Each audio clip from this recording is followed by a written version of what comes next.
He's free! This is Steamboat Willie, the first film to ever feature the worldwide phenomenon Mickey Mouse. And starting from New Year's Day 2024, he's now in the public domain, which means he belongs to everybody and anybody who wants to profit off of him. So that means I can make a video about Mickey Mouse and I won't have to worry about getting curb stomped by Disney.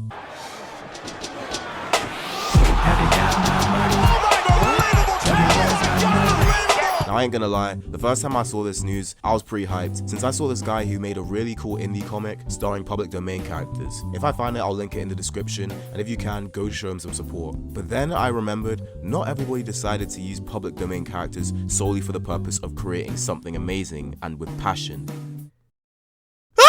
This is Winnie the Pooh Blood and Honey, a horror film starring the Winnie the Pooh cast of the children's books, not the Disney adapted versions, since those characters haven't gone into the public domain yet. But the problem with this movie is that it's really bad. Not like it was a good effort, but it just didn't work out the way that the filmmakers wanted. But there's literally a complete lack of actual love or passion or effort put into this film. The story is super cheap and unoriginal, the characters are extremely forgettable and empty, and the actual horror scenes and slasher bits felt super goofy. And then not to mention Winnie the Pooh and Piglet didn't even look like they were actually, bears or pigs. They looked like fat guys in suits, which obviously they were, but half the time their masks would flap up by the neck, so that took away completely from my immersion in the story. This guy, Reese Frake Waterfield, directed it, and he has expressed his interest and plans to create a whole cinematic universe of reimagined public domain horror movies starring the characters of children's books and fairy tales.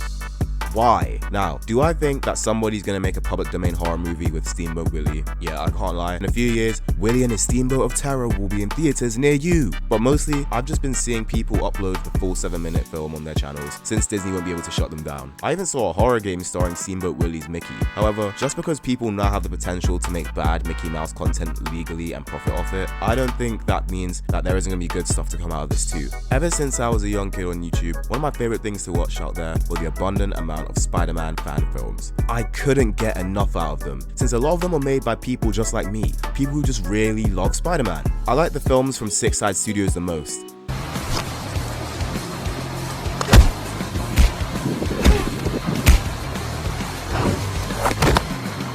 Please don't use this as a reference for my judgment. The reason why I like Six Side Studios fan films the most is because they were made by people just like me, kids who had access to a camera or a phone. I'd be lying if I said they were the best ones, but they actually have come a long way since those earlier films, and now their current stuff is quite impressive. There are a lot of really good Spider-Man fan films out there, and fan films of other properties in general for us to explore, and even for some of us aspiring filmmakers to make. Good fan films have existed for a long time, and people weren't able to get their cut for the hard work they put in. I understand that these people don't own the characters, but they still deserve some sort of reward for their hard work and dedication. And now in the next few years, people will be able to do this. The original version of Mickey Mouse has gone into the public domain this year, but in 2035, the first iteration of Batman will enter the public domain as well. I mean, people who use this version of the character won't have access to Robin or the Batmobile, and Batman may be holding a gun in the comic. But still, in 11 years, I can make an independent Batman movie legally, and I won't make it a crappy public domain horror film, okay? I swear on Thomas and Martha Wayne's graves. I just hope that the creators who may be inspired to use these public domain figures don't get caught up by the idea of making profits and being backed up by a big corporation.